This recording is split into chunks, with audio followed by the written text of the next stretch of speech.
What's going on, guys? I'm Bill and welcome to Bill's How To. Today I'm going to show you how to remove a door handle that has no visible screws, no holes or tabs. Let's get straight into it, guys. Let's do this.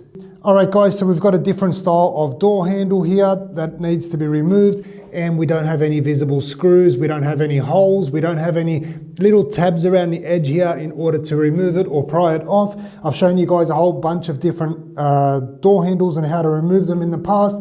This one here is a little bit different. So what we do in this case here, this is the outside of the door, this is on the inside. So generally you'd have some screws along here, which we don't. However, what we do in this case here is we hold on to the door and you want to actually unscrew this back section of the handle. So get a nice good grip on there and you want to rotate that one there over to the left.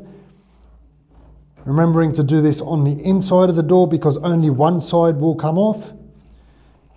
Unthread that all the way and then you can pull that section there out.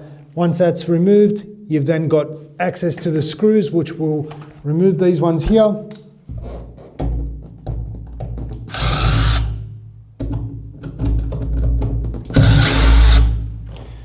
Once that one there is off, we can take off this little backing plate, come back to the front, and that section there will come off as well. We'll remove the spindle, undo the screws on the front here for the latch, and that there is how to remove it. Hopefully this video has helped you guys out. You've learned something new. As always, like, comment, and subscribe. Until next time, I'm Bill.